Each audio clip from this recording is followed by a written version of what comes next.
கர்த்தருடைய விலையேற பெற்ற நாமத்துக்கு ஸ்தோத்திரம். நம்மை சிறு வயது முதல் கொண்டு நம்மை தெரிந்து கொண்டார் என்று மாத்திரமல்ல, தாயின் கருவிலே நாம் உருவாகும் முன்னே நம்மை பெயர் சொல்லி அழைத்தாராம். ஒருவேளை நம்முடைய தகப்பனும் நம்முடைய தாயும் நமக்கு பெயர்களை வைத்திருக்கலாம். ஆனால் கர்த்தர் நம்மை பெயர் சொல்லி அழைத்தார் என்று வேதத்தில் நாம் பார்க்கிறோம். அவங்க வைத்த பேர் நமக்கு இருக்குமா இருக்காதா தெரியாது. ஆனால் கர்த்தர் நமக்கு வைத்த பேர் நமக்கு என்றென்றும் இருக்கும். இந்த உலகத்திலையும் வரப்போகிற உலகத்திலையும். சின்னஞ்சிறு வயதில் என்னை குறித்து விட்டார், தூர போயினும் கண்டு கொண்டார். தமது ஜீவனை எனக்கு அளித்து ஜீவன் பெற்று கொள் என்றுரைத்தார். ஆனந்தமே பரமானந்தமே, இது மாபெரும் பாக்கியமே. இந்த பார்தாளத்தின் சொந்தக்காரர் அவர், எனதுள்ளத்தில் சொந்தமானார்.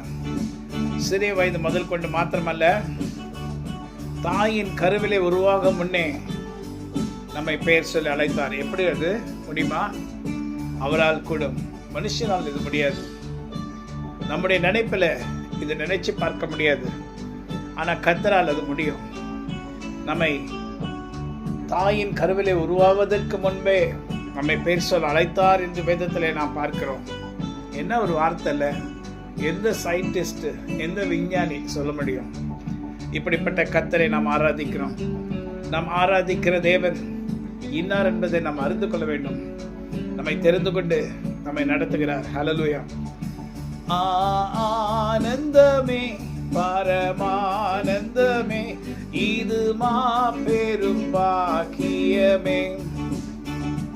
இந்த பார்தாளத்தின் சொந்தக்காரர் அவர், எனதுள்ளத்தில் சொந்தமானார். இந்த பார்தாளத்தின், இந்த உலகத்தின் சொந்தக்காரர் அவர். இந்த உலகம் ஃபுல்லா, எவ்ரிதிங் in this world, எல்லாவற்றுக்கும் சொந்தக்காரர் அவர். ஆனால் நம்மை தெரிந்து கொண்டார். உன்னை தெரிந்து கொண்டார், என்னை தெரிந்து கொண்டார், நம்மை தெரிந்து கொண்டார். அப்படிப்பட்டவர் நம்மை கைவிடுவாரா? இல்லவே இல்லை. தாயின் கருவிலே உருவாகும் முன்னே நம்மை தெரிந்து கொண்ட தேவனாய் கர்த்தர் நம்மை ஒருபோதும் கைவிட மாட்டார். ஆமென். God bless you.